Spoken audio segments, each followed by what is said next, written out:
This hour of Hugh Hewitt starts right now on Salem News Channel.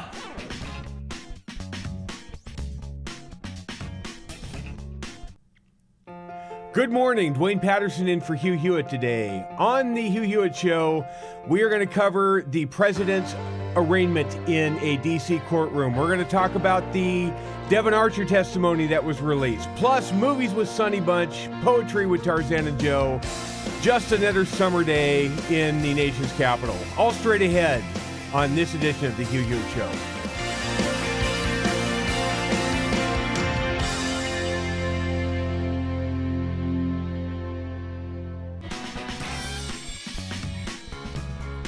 You won't want to miss a minute. This hour of Hugh Hewitt is on Salem News Channel.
Portions of the following program may contain pre-recorded material. Morning Glory, America. I'm Hugh Hewitt, but I'm not there today. I am off for the next 2 days playing with grandkids. And so I just want you to know before they go away. And I'm not counting down the hours that they leave. I'm really sad that they're going to be leaving. Really, I am sad. I love them to death, and they got to go to the other side of the world, and it will be a while till I see them. So I'm taking a couple of days with them. And I did pre-record Dr. Larry Arnn on the Trump indictment yesterday, so we do have him standing by coming up in hour 3. But for the first 2 hours, Generalissimo. Thank you, Duane, for taking over the load today. Take it away. Thank you, Hugh Hewitt. Duane Patterson in for Hugh today, and on Monday we've got lots of news. It's just another summer day of politics in the Beltway. Nothing out of the ordinary, just, a 4-count indictment and arraignment of a former president, growing corruption involving Joe Biden and his son Hunter, and the fact that the Devon Archer testimony from this week was released showing that Joe Biden has been lying to you every day of his life about his involvement and culpability in the Hunter Biden affair. There's all sorts of stuff breaking today. We will have that for you as the program progresses. As Hugh said, in hour 3, Dr. Larry Arnn will be joining Hugh for the Hillsdale Dialogue. And if you remember back to 2015 and 2016, Dr. Arnn was one of the first people to say something is afoot here, and kind of put his finger on the pulse of a change of attitude when it came to the candidacy of Donald Trump, and knew that the American people were ready for a change. And they kind of addressed that because at least half the country is just not happy with how things are going right now. They don't have trust in the federal agencies. They don't like the way the DOJ is selectively prosecuting. There is something afoot going on, and so that a lot of that is discussed in hour 3. I will be joined today by Sarah Bedford of the Washington Examiner to see how the Hill is reacting to both fronts, both the growing corruption scandals surrounding Hunter Biden and Joe Biden, plus congressional reaction to the arraignment of Donald Trump yesterday. Let's get right to it. Donald Trump was kind of bookended the day a little bit doing media. He was on the Simon Conway radio show yesterday morning before going to D.C. and had this to say. Cut number 1. Harley. I think it's a very dangerous thing to even talk about because we do have a tremendously passionate group of voters, and I mean, maybe 100, 150. I've never seen anything like it. Much more passion than they had in 2020, and much more passion than they had in 2016.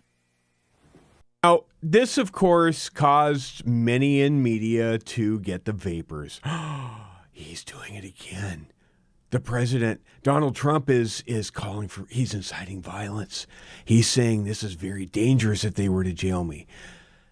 Nonsense. It is very dangerous what's going on. The criminalizing of political speech, which is at the core what's happening here with Special Counsel Javert Jack Smith. What's happening here is Donald Trump is saying that half the country is losing faith in this country's governance, in this country's federal bureaucracy and the agencies. They don't trust what's going on. They think they're being lied to. They think that there is a double standard going on, and they are right to think so. And this isn't just new. This isn't just something that's happening over the last couple of weeks, last couple of months, last year. This goes back to 2010 when then IRS Commissioner Lois Lerner was specifically targeting the Tea Party patriot groups for political activism and giving them selective audits. You remember going back to that? Do you know who was actually prosecuting some of those cases? Jack Smith. He's been doing this and going after Republicans and conservative groups for 13 years. Now, you wouldn't know that if you were to just get your news from regime media. On CBS Evening News last night, Norah O'Donnell had this to say about the arraignment as a little sidebar, just a little featured tidbit of news you need to know. Cut number 5. Also in the courtroom is the special counsel, Jack Smith. And I want to spend a moment on Jack Smith because he is essentially who Donald Trump is up against in multiple of these indictments. The two, of course, the classified documents and the January 6th one. And they are sitting across from each other inside this courtroom. Jack Smith is someone who has run over and competed in over 100 triathlons. He was reportedly at one point hit when he was on his bike by a truck, and 10 weeks later, he ran another triathlon. This is a man of a lot of grit and a lot of determination. And even what we have seen in these indictments is just a sliver of what they know and his prosecutorial team knows, right? Well, to quote a scene out of the 2001 movie Rat Race, clearly Jack Smith is also a devoted husband, father, and ballroom dancing champion. I mean, honestly, there's no bias at all there in how we're talking about Jack Smith, and we're not getting the full picture because, again, he was working with Lois Lerner, and people that are conservatives know the name Lois Lerner really well. He was basically her bagman back in 2010. He's the guy that prosecuted Bob McDonnell, the Virginia governor, and got a conviction of Governor McDonnell, only to be overturned by the Supreme Court ultimately, not in a 5-4 decision, unanimously. When the court was split 5-4, he still was overturned 8-0, and the only reason it wasn't 9-0 was because Justice Scalia had passed away, and there was only 8 people currently on the court. But all 8, liberals and conservatives on the court, said this is nonsense and overturned him. He's been persecuting and prosecuting and playing Javert to conservative groups and Republicans for a very long time. Now, did you hear that from Norah O'Donnell? No. You heard that he's a fit guy. He runs triathlons, as though that's supposed to make you trust his judgment in this. It's just ridiculous how media is treating this whole thing. And we've just begun. The nation's Beltway on Broadway edition of Les Mis has now begun, and it's going to go on for the rest of your life. This trial is going to go on. If it gets that far, it's going to go on for a very long time, and we're going to go back and do 2020 all over again, and everybody's going to be subpoenaed, and we're going to go through the daily circus. Yesterday, even on Fox News and CNN and MSNBC, they followed the motorcade. They followed the plane. Trump's plane landing in D.C., his motorcade going to the courthouse, his motorcade leaving the courthouse, going back to the airport, flying back to D.C., flying back to Newark, going back to Bedminster. The way this whole thing is being portrayed, it's eerily similar to back in 1994 when we saw the slow-speed white Bronco chase in L.A. doing the O.J. Simpson deal. It's eerily similar to we're going to have the national soap opera every day because of this. Except in this production of Les Mis, Jack Smith is Javert and Donald Trump is the Jean Valjean character. The president came out of the courthouse, did address the press corps briefly, and had this to say. Cut number 2.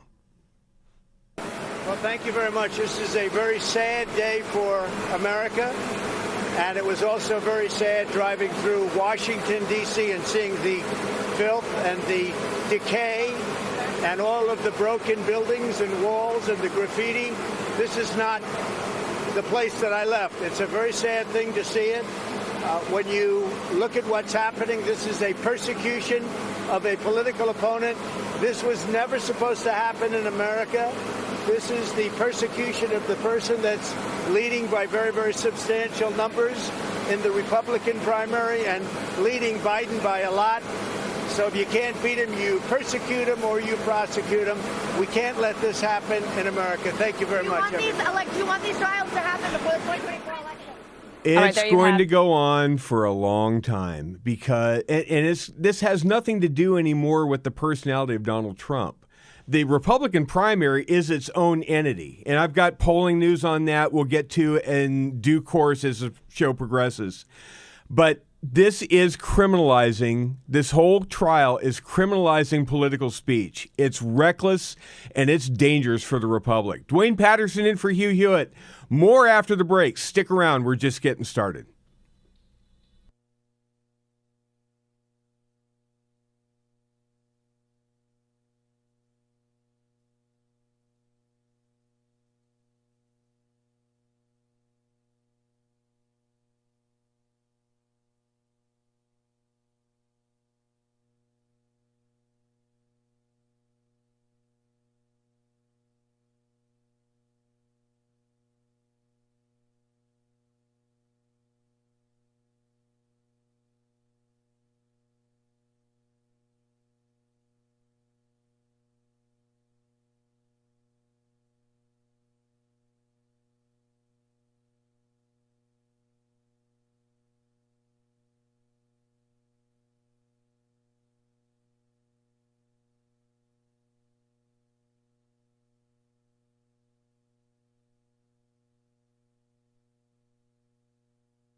Welcome back, America. 22 minutes past the hour. Adam, young man, is playing my sweet spot. This week, actually 2 nights ago, I was at the Hollywood Bowl watching Tears for Fears play the Hollywood Bowl for the first time in their 40-year career, which I found just staggering. When they played this song, Head Over Heels, you may not be hearing it on the Salem News Channel, but if you're listening on the radio, you're hearing this.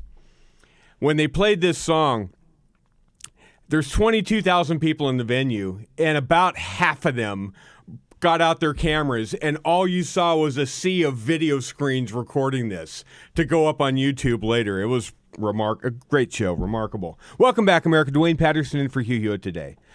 Let's talk about food for the poor, because even though Hugh is away, I'm here, and I get to see the traffic that comes in from the grateful people of, just to show how grateful I am to the people of this audience.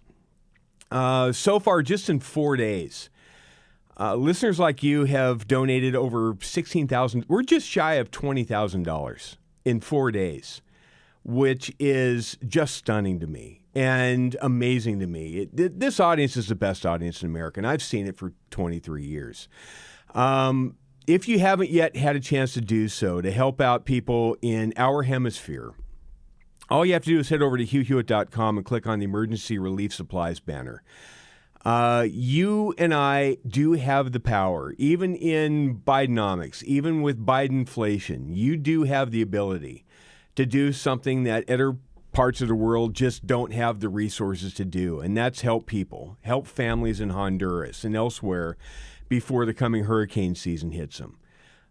Your gift, large and small, translates into true gratitude on the ground in some of the poorest corners of our hemisphere. Now it's your turn. A gift of $100 provides emergency kits, including tarps, first aid, hygiene supplies, blankets. A gift of $240 helps provide emergency kits plus a week's worth of food and water. Whatever you're able to give, please go to HughHewitt.com and give now by clicking on the Food for the Poor banner. Or text the word Hugh to 91999. That's 91999. Or you can phone your gift to 855-359-4673. That's 855-359-HOPE. To bless a hungry child with your gift to Food for the Poor. And,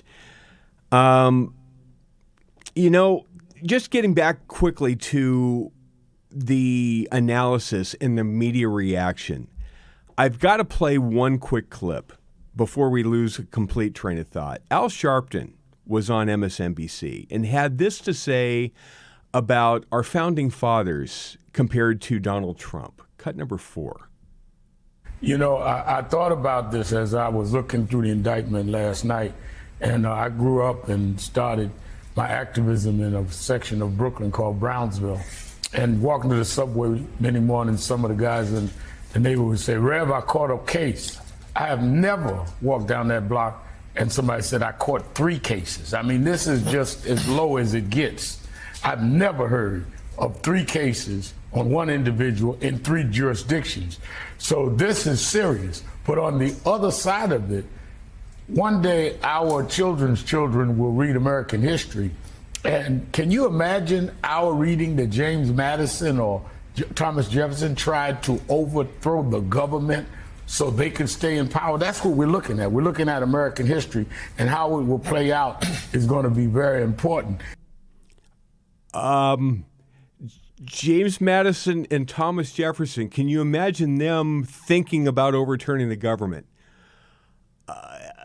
They did. That's actually exactly what they did. Madison was one of the guys that wrote the Federalist Papers, actually not just imagining, but writing about overturning the existing government at the time. They actually crafted a new form of government because they weren't happy with the existing form of government.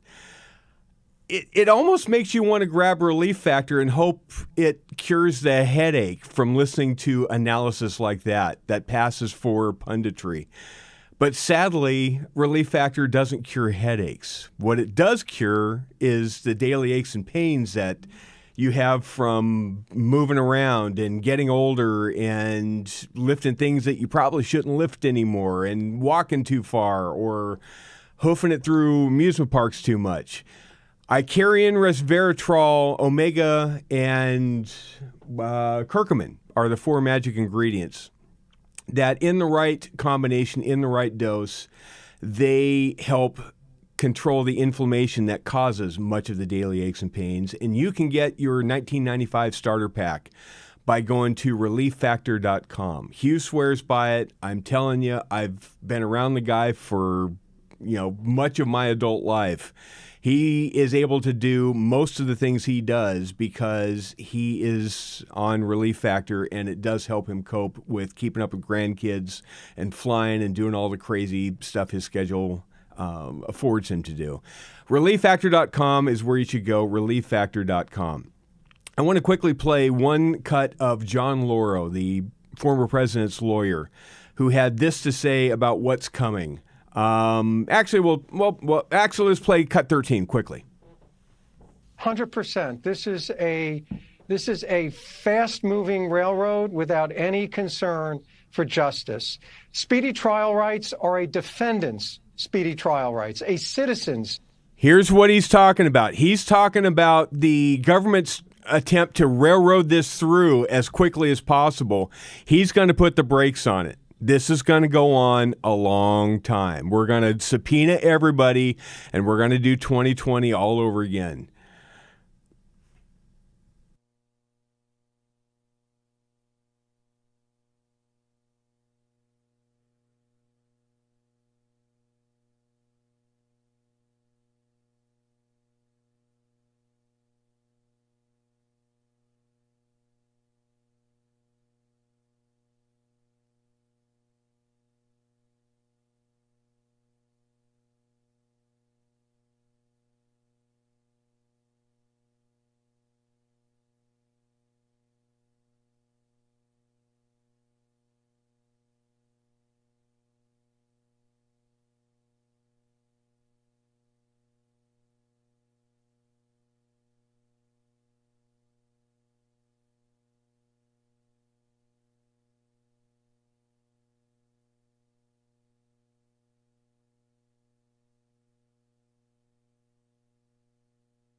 Welcome back, America. 33 minutes past the hour. Duane Patterson in for Hugh Hewitt today. Joined by Sonny Bunch, movie critic for the Bulwark, the podcaster for Bulwark Goes to Hollywood and Across the Movie Aisle, the movie critic of the Hugh Hewitt Show. Hello, Sonny. Good morning. Welcome. Hey, Duane. How's it going? Good. So we're going to talk about Barbie in a minute because it's the biggest movie of the year. But I know you haven't seen it yet. I haven't seen it yet. But we got to talk a little bit about Haunted Mansion because you've got a reason why you haven't seen it yet. I've got a reason why I have to see it. And we got to talk about it a little bit and what the buzz is on it. And then we'll talk about other stuff. First, me. I have a miscellaneous random person who lives with me who works at the park, works at Disneyland, and the ride he's attached to currently is Haunted Mansion. So I have to see this. For personal interest, I'm going to have to see this at some point. And I'm really hoping this isn't the Eddie Murphy thing. And I'm just trying to get a sense from you whether we think we're seeing an Eddie Murphy version 2.0 or whether this has any more promise. Well, no. I mean, well, look, again, I haven't seen it. So it's hard for me to say, if it's worth seeing, et cetera, et cetera. But the reason I haven't seen it is kind of interesting because I've been to Disney World a couple times in the last couple of years with my family. Kids have gone on the Haunted Mansion ride. One of them really likes it. The other one was a little scared by it, because he's a little younger. And neither of them have any interest at all whatsoever in this movie. I asked them both. They were like, "No, we don't want to go." And I'm not 100% sure why. If it just looks too scary for them, or if it looks too adult, or what. I don't think it's not like the Eddie Murphy one precisely. I don't think this is less a comedy and it's more kind of mix of horror and comedy. I feel like the Eddie Murphy one was kind of goofy comedy with a little bit of ghost stuff in the background, and this seems a little scarier to the extent that, again, my kid's not interested at all in seeing it. So I mean, the buzz is not great. It's in the mid 40s on Rotten Tomatoes. It didn't do particularly well at the box office in its opening weekend. I think it grossed only $25 million or something like that. I think it was third. It was third still behind Oppenheimer and Barbie, right?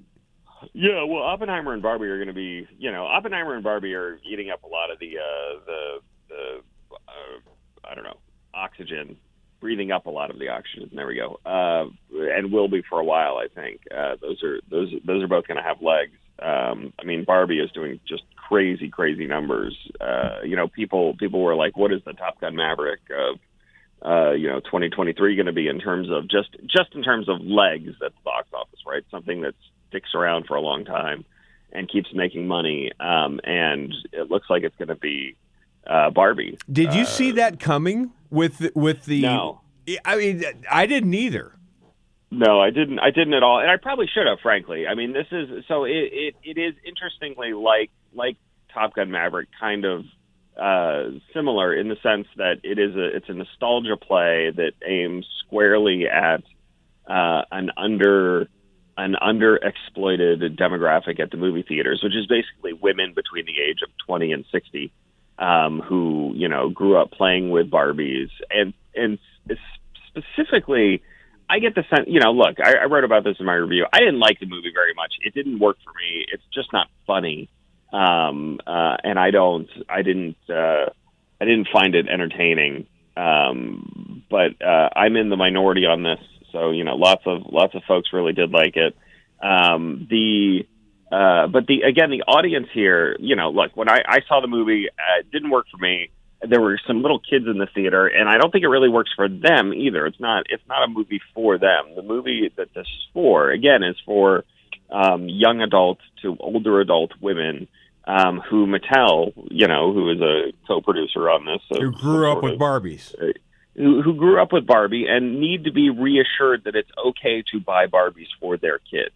I mean, this movie really is a 2-hour, $150 million advertisement for Barbie. And one of the reasons I find it vaguely annoying, just as a movie, is that the film tries to have it both ways. It tries to be both an advertisement for Barbie and a critique of the fact that it's an advertisement for Barbie. You know, it's very self-aware. It's constantly winking at the audience. It's like, oh yeah, we know what we're doing, and you know, we know that this is a ridiculous sellout sort of thing, but we're still doing it, and you're going to have a fun time. And I find that all very off-putting. I dislike that a great deal. I much prefer, if you're going to make a feature-length commercial for toys, just tell a story. Just do it straightforward and don't wink and act like you're above it all.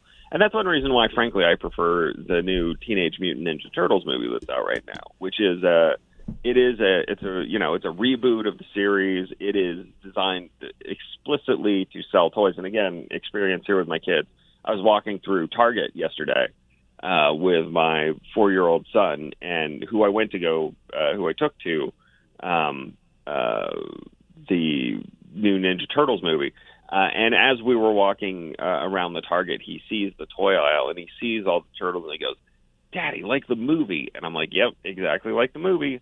That's why the movie exists, to sell you these toys." So that was kind of amusing. But again, that movie is, at least, it's funny. It's funnier. It's written by written by the guys who made Superbad, so they have that kind of teenage, experience and patois down. It is the animation style is very interesting and good. Again, alongside Across the Spider-Verse and Puss in Boots: The Last Wish, I feel like we're in a slightly we've evolved a little on animation over the last couple of years here, away from the pretty straightforward Pixar or DreamWorks Illumination style, the smooth, fluid CGI look, to something almost a little more rough-hewn, a little more feels a little more hand-drawn almost, which is even though this is, again, it's all this is done by computers now. There is no hand-drawn animation anymore, but it creates like an almost a simulation of being hand-drawn, which is interesting, and I think audiences are looking for something, again, a little different. And this is, I'm sorry to hop back and forth here, but to bring it back to Barbie, this is one reason why I do think Barbie is a success, is because it is a movie that feels and looks unique, right? It is not this kind of standard CGI sludge of the Transformers or Indiana Jones and the Dial of Destiny or any number of other movies, right? That movie has a big, bright color palette. It is set designed to within an inch of its life. I mean, it is big and pink and looks like a Barbie dream world. And again, not really for me. That's not what I grew up enjoying. But at least it looks different, looks interesting, right. It looks vital and vibrant, which is something I think the movies have been missing a little bit. Joined by Sonny Bunch, our movie critic here on the Hugh Hewitt Show with Duane Patterson. I want to get back to what you said briefly about Teenage Mutant Ninja Turtles, which is you said this is kind of a reboot. Now, my kids missed the window of when the Turtles were a thing, so I never really got immersed into that world. Now, when you say reboot, are they going back and telling how they became the Turtles again? They're going back to square one? Is that what you mean? Yeah. So, I mean, did we really need to do? I mean, is there kids that don't know where the Turtles came from? Well, I mean, look, my kid has no idea. This is introducing again a new generation. It's interesting because there have been waves of turtle movies / products / cartoons / whatever, right? So like when I was 7 or 8 or 6 or whatever, that's when the first Teenage Mutant Ninja Turtles cartoon was out, right? Late 80s, early 90s. I remember seeing the first one, on VHS at home with my friends, and then that cycle runs its course. There's a reboot. There's like a live action reboot with Megan Fox. Remember that one? That was produced by Michael Bay. That comes out in the late 2000s. And then there was a cartoon effort to reboot it that didn't really go anywhere in the early 10s. I think it was 2012 or 13, something like that. So, it's been 10 years. I don't know that, again, it's hard for me to say, do kids need that? I don't know if they need it, but again, there is basically an entire new young generation that has not been indoctrinated into the world of Teenage Mutant Ninja Turtles yet, so. I guess every Bond movie is technically a reboot, but I mean, it just seems like.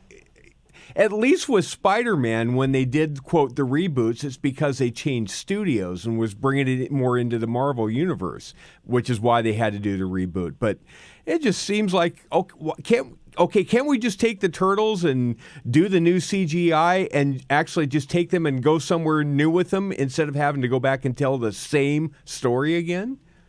Well, I mean, they put a slightly different spin on it. Yes, it's Turtles and used, but things are a little different. I mean, you're trying to introduce a new generation of fans to the characters, and they need to know where they came from. So okay, 30 seconds. But it is. We do have like kind of a Batman's parents in Crime Alley sort of thing going on here. Okay, 30 seconds. Tell me everything I need to know about Talk to Me. Talk to Me, new horror film from A24, very, very scary, not for people who don't like horror movies. Sorry, Hugh. But I liked it a lot. It's very mean. So the very basic premise here is kids at parties are playing with a ceramic hand that is supposedly the hand of a psychic or something, that allows them to see ghosts that can then inhabit their bodies. And it's kind of like a drug. It's like a drug at the parties, and the kids are having lots of fun with it, and their eyes are getting their pupils are dilated. It turns out bad things happen when you invite wandering demon spirits into your body. Never play with psychics. That's not usually a good thing to do. Sonny, as always, thank you very much. You can read everything that Sonny writes over at the Bulwark. You can listen to his podcast, Bulwark Goes to Hollywood, and Across the Movie Aisle, which you should do. Or you can see what he puts up on the site formerly known as Twitter at Sonny Bunch. Sonny, thank you very much. Duane Patterson in for Hugh Hewitt. We'll be back right after this. Portions of the Hugh Hewitt Show are brought to you in part by AmericansForProsperity.org.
Welcome back, America. Another guy I'm going to see in about a month on my birthday in September. Eric Clapton is going to be in Los Angeles hosting one of his Crossroads guitar festivals he hasn't done in about 10, 12 years.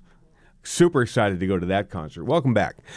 I want to get back to kind of how I started the program today, which is half the country is rapidly coming to the conclusion, if not already having reached it, that they just don't trust the government anymore. They have lost faith in this government actually treating people fairly, treating people with the same rule of law. That has really gone out the window with a bunch of people, and it's really dangerous when a republic reaches that point.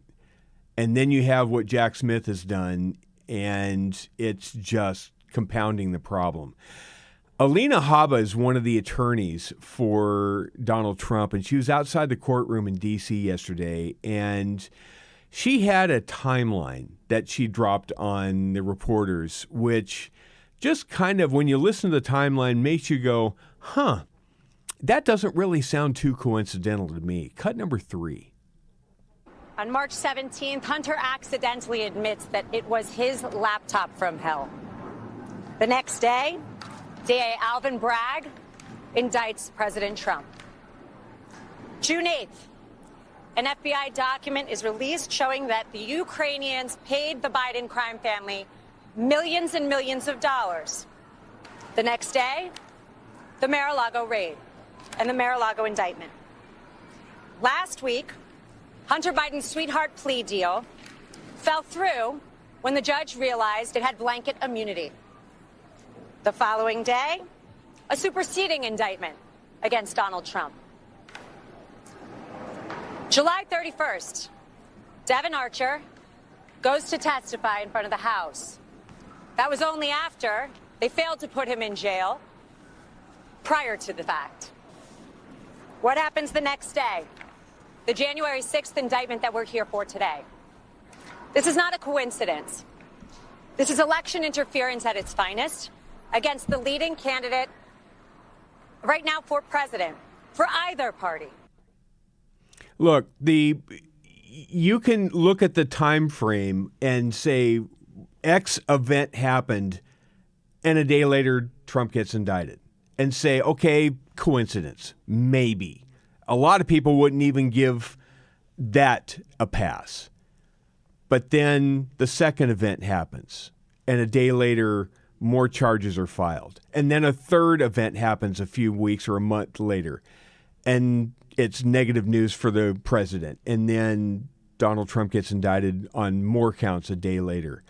You start to see a pattern here, and she's not the only one seeing this pattern. It just makes a lot of people go, yeah, this is not good. This is crooked. This is corrupt.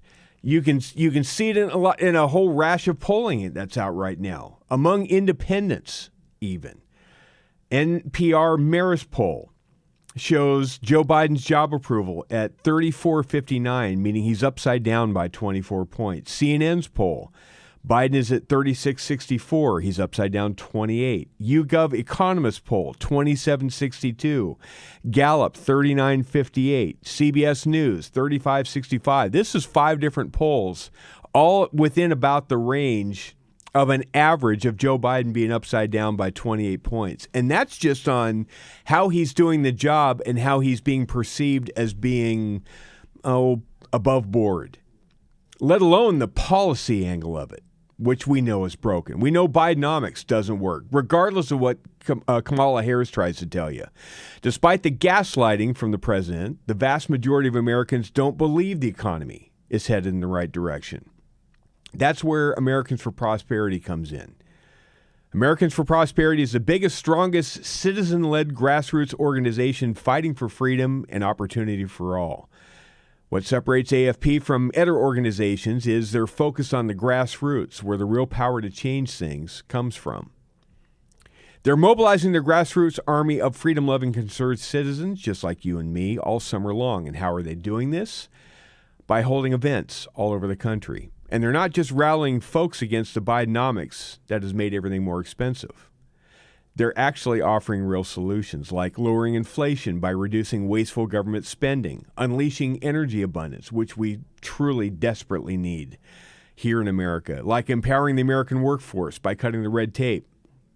If you want to learn more about these solutions and to learn more about AFP's Prosperity is Possible tour, go to prosperityispossible.com and be part of the solution to Bidenomics. Don't just complain.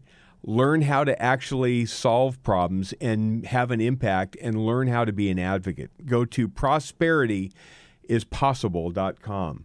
After the top of the hour, Ben Domenech of the Spectator is going to be joining us, and we're going to dive back into what we've learned this week about the corruption around Joe Biden and the revelations in the Devon Archer transcript that was released. We're going to dive more into the indictment of Donald Trump.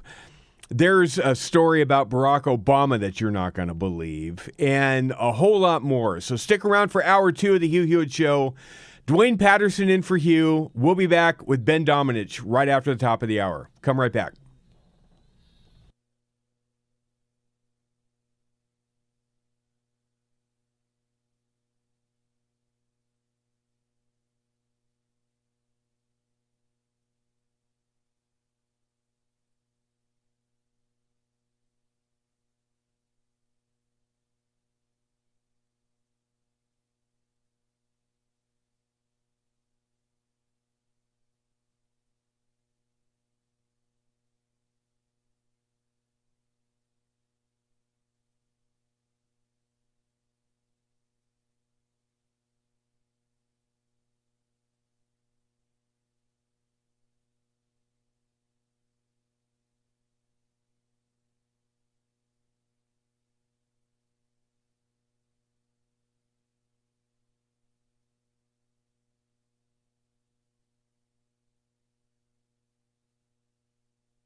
This hour of Hugh Hewitt starts right now on Salem News Channel.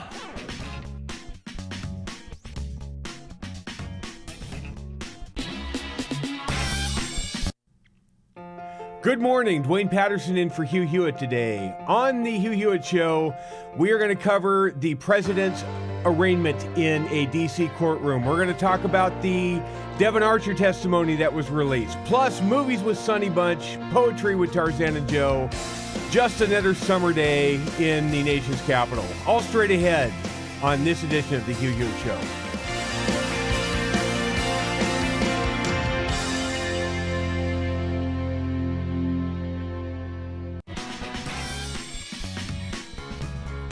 You won't want to miss a minute.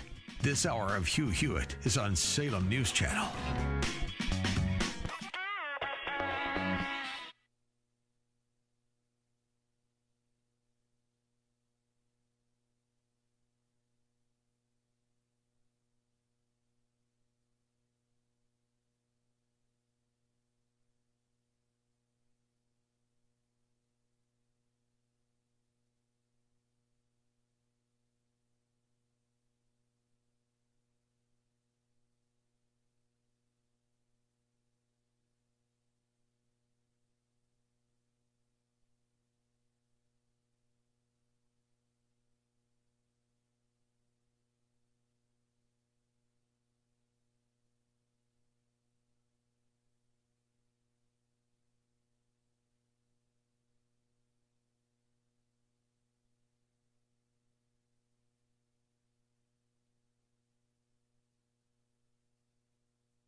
Portions of the following program may contain pre-recorded material.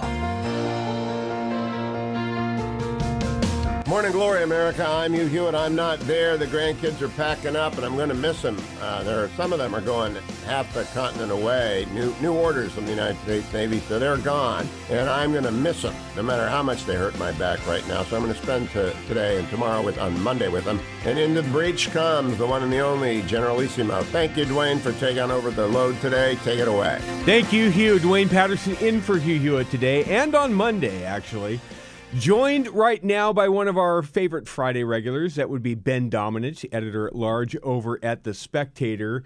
And Ben, we're going to talk about the indictment and the arraignment yesterday. We're going to talk about what we learned from the Devon Archer testimony that was released. The transcript's been released. We're going to get to that in due time. But on my bingo card this week, you know, I could see the Trump thing coming. We kind of knew for a few days it was ahead. We've known Joe Biden's been a crook for a long, long time. So to you and me, this is not a lot of new stuff. I did not have on my dance card this week a Tablet magazine story by David Samuels that goes into the same-sex desires of former President Barack Obama and his desire to be an elitist. What the world is this about? I mean, okay, look, ladies and gentlemen, if you're just tuning in, have you seen this? Have you checked this out? Because you need to read it. It's a long read, but just let me tell you, about 5% of the way in, you will be hooked. And it is an incredible piece, and it really puts in perspective. I mean, you know, there's so many things that we didn't know about Barack Obama, and that, you know, are, on the one hand listless, on the other hand this media was incurious, notably incurious about when it came to President Obama. Particularly finding this, this actual girlfriend who was turned into an invented amalgam in his own storytelling of his life. But one of the things that really emerged from me, I mean, it's not just that, the expression of sort of same-sex interest in a 1970s letter to your girlfriend is not a very typical thing to do. This was not in the age of non-binaries being a thing. But it's also just overall, I think, a reflection on a former president who really has very intentionally continued to play a very active role in American politics, unlike really any former president that you could speak to in the modern era. In other words, he has tried to turn the Biden White House, the whole, sort of Democratic Party, into something that is a creation of his own making, and one that he continues to actively participate in, including hosting, apparently, regular events with senior staff from the White House in his Kalorama mansion in Washington, D.C., in a way that is almost certainly guiding their decisions in so many different respects. So when you see things, reported in the media, like just came out in the Washington Post, like this June lunch that apparently he had with Joe Biden, where he was expressing his concerns about Donald Trump's strength. Right. These types of things come out intentionally. They are planted. They're put in the media. But what we don't know is, and what we really should, is what's going on in terms of how much of a role he's playing in dictating the directions of current policy in America in ways that, frankly, I'm extremely uncomfortable with. As the job of a former president, you should not see this kind of thing. We want our former presidents to do. Jimmy Carter, go build houses for poor people. It's like don't come in here and start mucking about with policy and with political decisions. And unfortunately, it really does look like he's continued to do so in an aggressive manner, and in a way that in this piece comes out really as making kind of a permanent elite status to what he does, as opposed to any kind of higher calling or any overall mission. It's more about the importance of the man.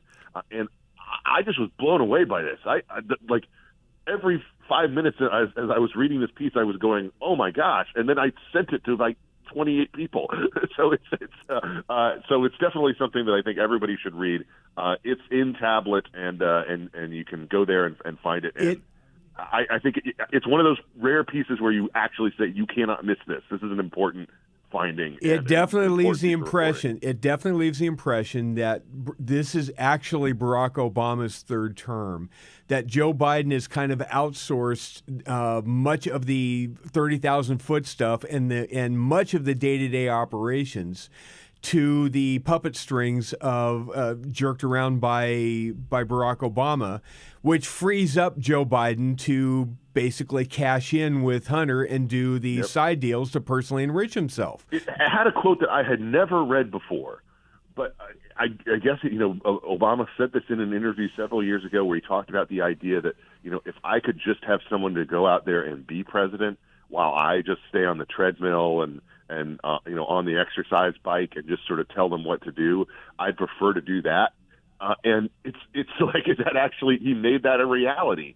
And I think that this is something that, is profoundly disturbing, but also explains a lot. It does. Explains why you have all these kind of Obama tier 3 JV team people who are still in the mix where it's like, that guy's not qualified for this job. Well, yeah, but he'll do what Obama tells him to do. And that's the important part of this. And so from my perspective, it kind of explains why, we've been saying, does Joe even know what's going on? Does he know where he is?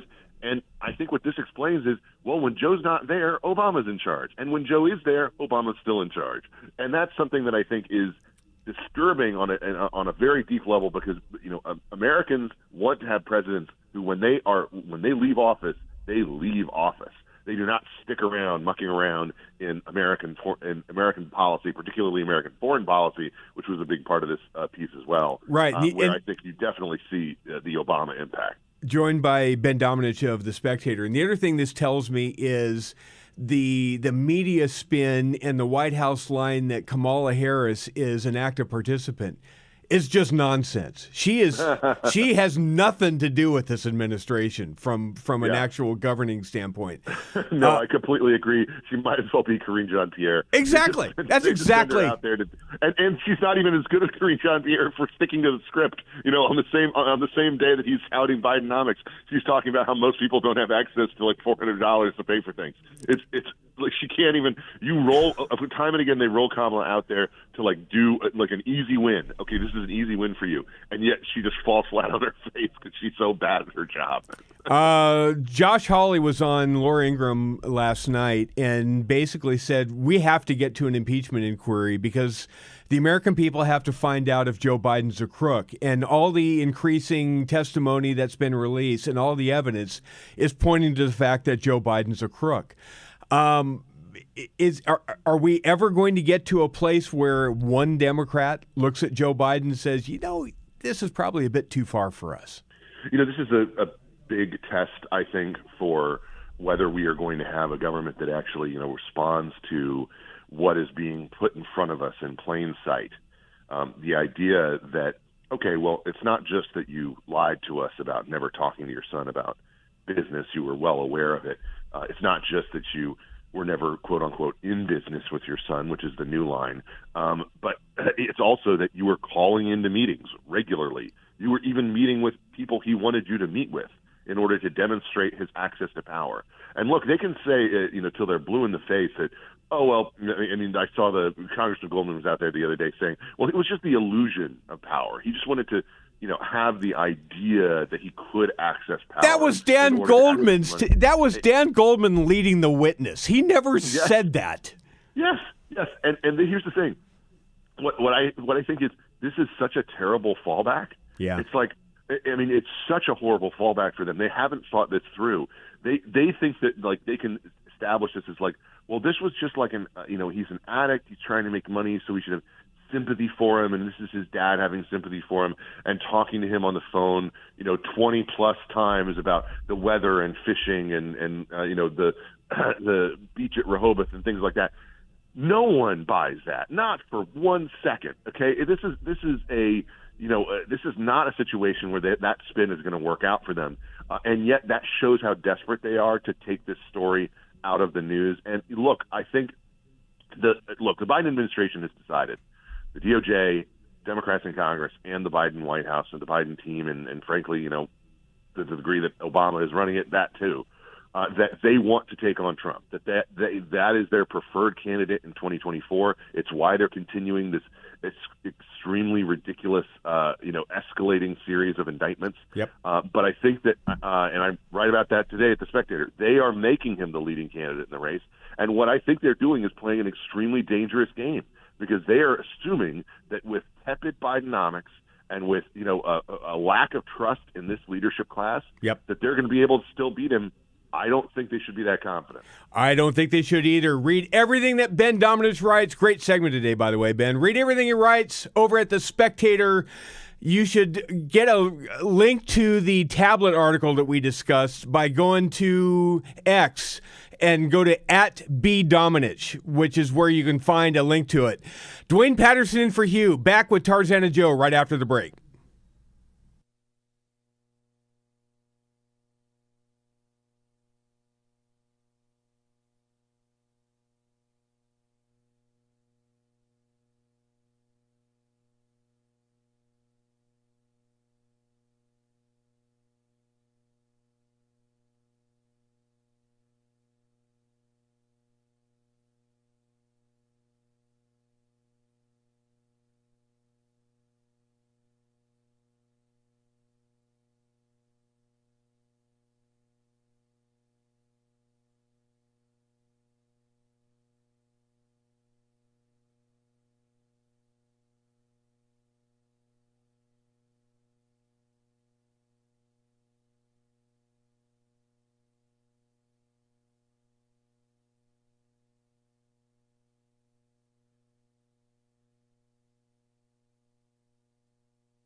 Welcome back, everybody. 22 minutes past the hour. That's a great song by Crowded House. Thank you very much, Adam Youngman. Joined by the poet laureate of the Hugh Hewitt Show. Even though Hugh's gone, I'm still here, and the normal Friday stuff continues. Hello, Joe. Welcome back to the Hugh Hewitt Show. Good to have you. Thank you. I'd never leave you. Friday is Poetry Day across America. Don't you agree with that? I agree with that. What do you have for us this week? Well, I want you to bear with me because, as sometimes happens, it takes me a long time to get to the point, but I promise you I'll get there. Okay. If you asked me back in grade school, would the day be cold or hot, I fired up my Philco and I tuned in Willard Scott. The morning paper on my porch was clearly self-explaining. It's sunny if page one is dry, if wet, then it was raining. The weathermen I saw back then didn't wear short skirts and lashes. They dressed up clouds in raincoats and the sun in big mustaches. The networks had no radar. Back then, they all were thrifty. And accurate predictions, well, they averaged 50-50. My dad didn't like that weather guy. I'd say he was quite rowdy, especially when shoveling 2 feet of partly cloudy. But nowadays, we've come so far, we've honed it to a science. And there's one man on all the world on whom we place reliance. Are storms on the horizon? Will the winds be whipping through me? Should I carry my umbrella? Will the day be bright or gloomy? Will rain or hail or sleet or snow set my tires sliding? For answers to these questions, simply ask Joe Biden. For every time his son and Joe and friends would get together, they'd share a little cognac and they'd talk about the weather. He must be very good at this, and I'm not being funny. Because all Joe's predictions, well, they were right on the money. It's the Weatherman by Tarzana Joe. Astounding, Joe. That's very newsy. That's very much right in the wheelhouse of what the news story should have been this week, instead of what it kind of devolved into thanks to Legacy Media. That is a great poem. That's going to be available over at tarzanajoe.com. As soon as I get my little fingers clicking, yes. Outstanding. And how is the commissions for verse going? Tarzana Joe at Reagan.com. It's the August lag. But I know that the end of the year we'll have another pickup. Sounds like a plan. Thank you very much, Joe. We'll talk to you next week. Thank you, Duane. Joe had a great poem about the weather and Joe Biden. Look, there was in the news today. It's supposed to be, the earth is boiling. The oceans are boiling. It's hotter than it's ever been, hottest on record. Did you see in the news that the polar ice caps, the weather up at the Arctic is below freezing 2 weeks earlier than normal? Did you see that reported anywhere? Do you remember John Kerry back in 2009 telling you that it was going to be an ice-free polar ice cap by 2013, except it never happened? Look, weather is something you can't always predict, and yet in some places of the world you can. In Central and South America, we know storms are coming. They come every year around this time. It can be hurricane, it can be tropical storms. It just does happen. The cool thing is Food for the Poor is partnering with us this year to help pre-stage food, blankets, and supplies in order to head off what's going to happen when the storms hit. And you can help take part in that. If you go to HughHewitt.com and click on the Food for the Poor banner, or text the word Hugh to 91999. That's 91999. Or you can phone your gift in to 855-359-HOPE. That's 855-359-4673. $240 provides emergency kits, blankets, food, water for a week. You can help counter a very poor infrastructure in a very poor part of the world by pre-staging assets when the bad weather hits that is coming, and you can help. A lot of you already have. We've already had $16,000 worth of donations that have come in just 4 days. I'm asking you to be a part of that too. Go to the top of HughHewitt.com and click on that banner, the Food for the Poor banner, or text Hugh to 91999. And I also want to wrap out this segment by reminding you to do Relief Factor, relieffactor.com. Hugh is herding the grandkids to the airport, to the airplane, to reclaim Studio North for himself. And he is going to be double downing on Relief Factor because he's got to lift the kids and toss them around one last time before saying goodbye to them for a long time. Icarian, resveratrol, omega, and curcumin are the 4 ingredients that are in easy-to-swallow pills that Hugh has been downing for years and years and years that keeps him at the age he is able to play with the grandkids at the level he does and still travel about the country and lift things into the overhead bins and all that kind of stuff that he always complains about. ReliefFactor.com helps him do all the stuff that he wants to do, and it can do the same for you. $19.95 is a starter pack. Go to ReliefFactor.com. That's ReliefFactor.com.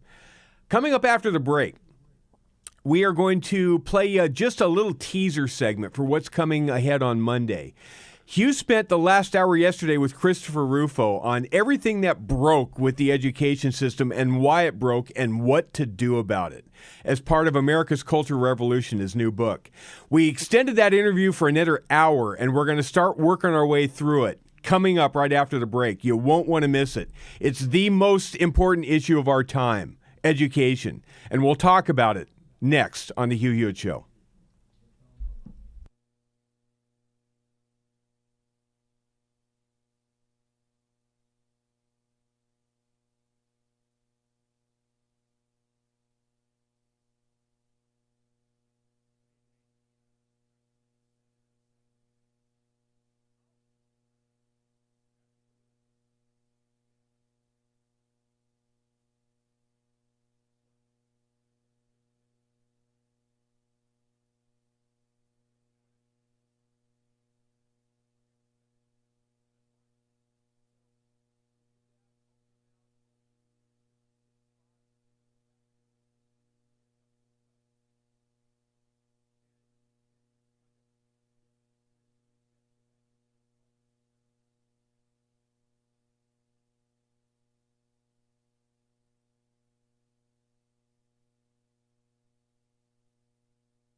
Welcome back, America. Duane Patterson in for Hugh Hewitt today and Monday. Hope you join me for that as well. Hugh will return on Tuesday.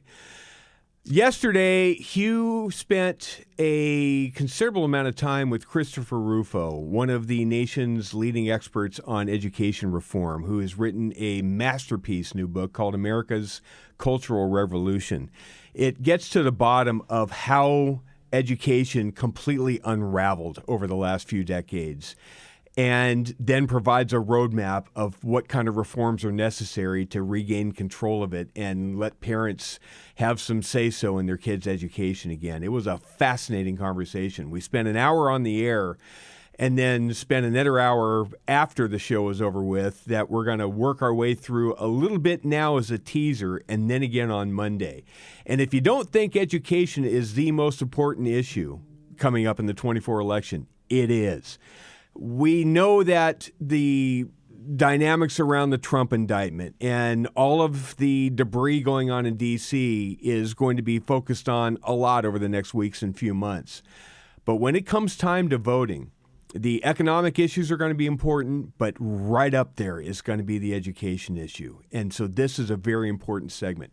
Listen to this. It is not often that a conservative's deep dig and deep dive into the intellectual triumph of the left soars to the top of the bestseller list. Are you surprised? Yeah, I mean, of course, I'm surprised, honored, flattered. It's great that people are reading the book. And really one of the best things is that it's drawing engagement from the left and the right. Seems to be something that is interesting people across the political spectrum. Christopher, let's start by telling people who you are in the event they've been living in a cave. How did Christopher Rufo come to dominate a lot of the center-right's intellectual approach to the intellectual battles of 2023 and beyond? Yeah, I think many listeners probably are most familiar with me because I was the writer and journalist who really exposed critical race theory, first in the federal government, then in K-12 schools. I persuaded President Trump to issue an executive order banning CRT, and have worked with governors and state legislators, including Governor Ron DeSantis in Florida, on a lot of these culture war issues, on critical race theory, on gender ideology, on the so-called DEI bureaucracy in public universities. So I think, in some ways I've been described as the tip of the spear on the culture war issues. And this book is an attempt to actually take some of that activism and reporting that I've been doing, but then go back and look at the history, go a little bit deeper and show exactly where it comes from. The reason I like this, and in my Washington Post column about it, I compare it to recent intellectual history work done by Matt Continetti and George Will and Jonah Goldberg, is because the research is deep and detailed. You bring the receipts, to use the phraseology of the day. You spell it out for people. No one can argue with your sourcing and your effort.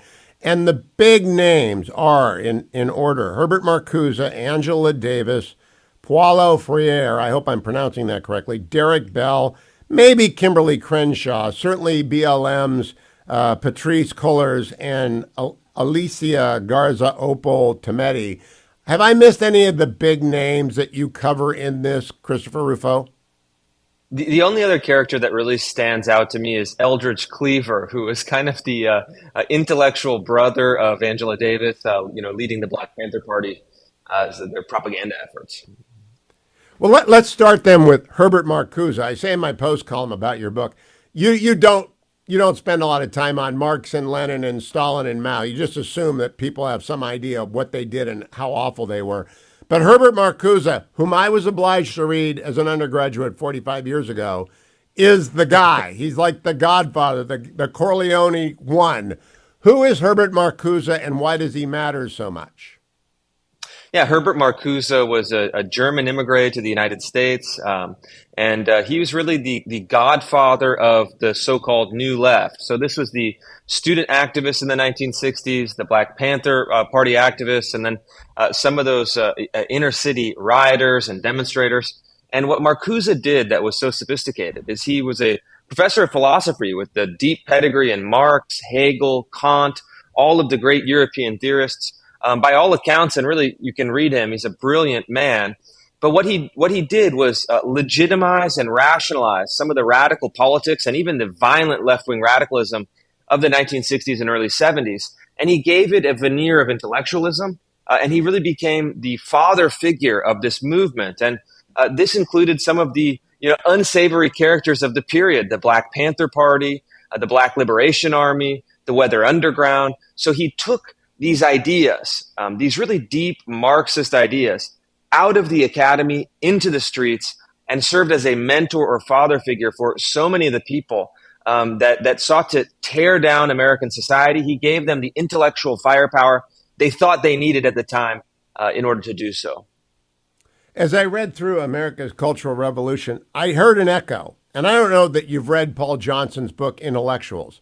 But after I finished your book, America's Cultural Revolution, I went back and listened to Paul Johnson's Intellectuals, to the first chapter about Rousseau. And he wrote about Rousseau. Well, actually, Diderot said he's a kind man and dedicated nourisher of talent. But other people said he was insane. And he's the first guy to exploit guilt of the upper classes to take sort of radical redistributionism to the masses. He was a superb self-publicist. In many ways, I think Rousseau replicated in Marcuse. What do you think of that proposition? Yeah, that's interesting. I think certainly there is a Rousseauan element to Marcuse's thought.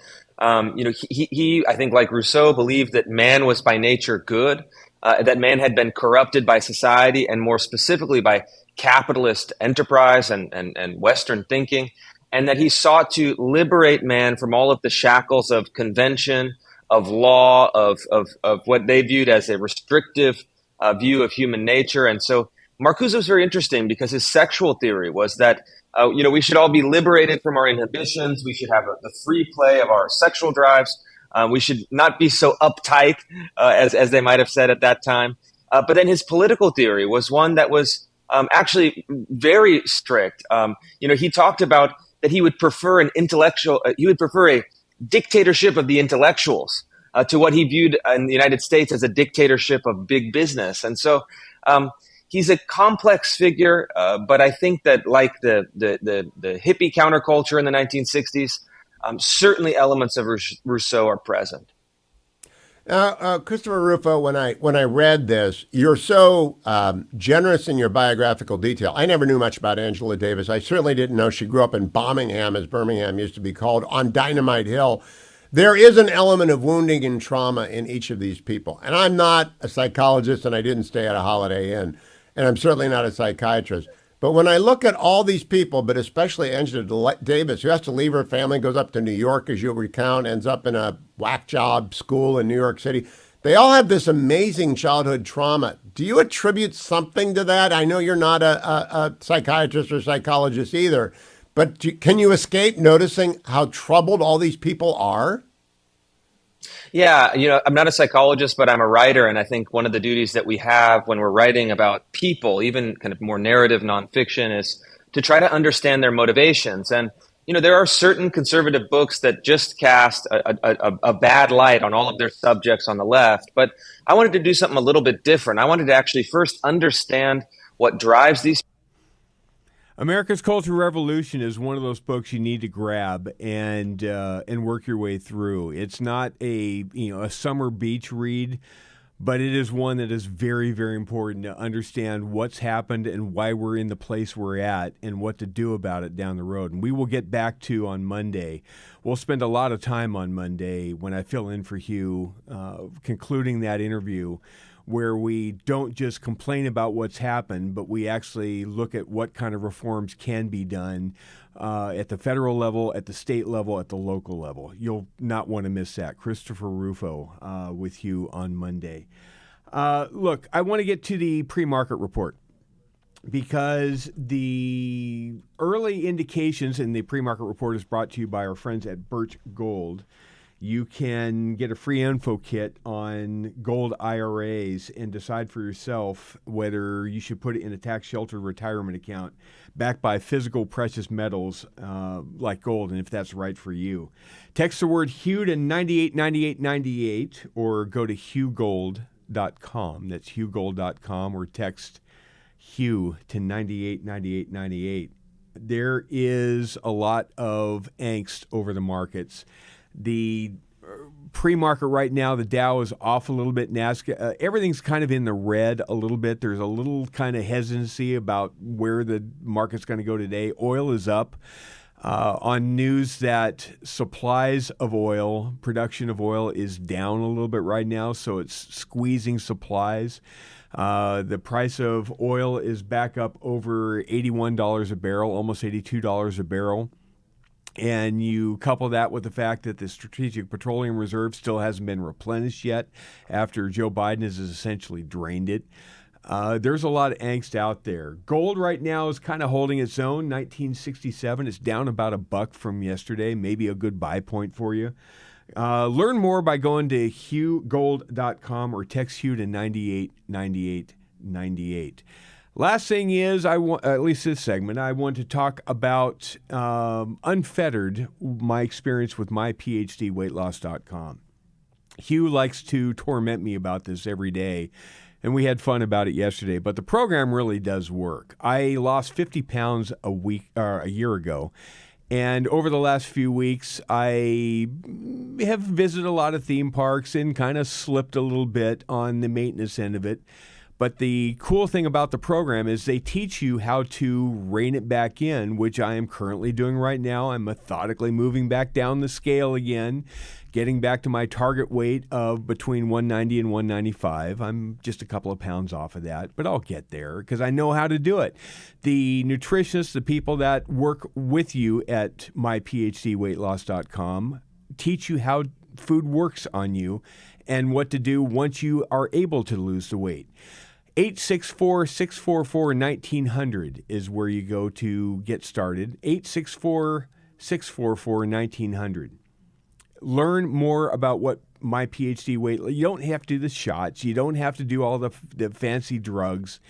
It's a tried and true method. It works. You eat real food. You don't have to do anything special. You just have to learn what works. 864-644-1900. Coming up after the break, we will conclude our time together by talking with Sarah Bedford of the Washington Examiner about how Congress, even though they're in a break, is reacting to the news of the week with the growing corruption around Hunter Biden and Joe Biden, plus how they're reacting to the indictment and arraignment of Donald Trump. Sarah Bedford right after the break. Duane Patterson in for Hugh Hewitt. Come right back after this commercial message. Portions of the Hugh Hewitt Show are brought to you in part by PhD Weight Loss and Nutrition. Go to myphdweightloss.com to learn more.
Home stretch of the Hugh Hewitt Show today. Duane Patterson filling in for Hugh.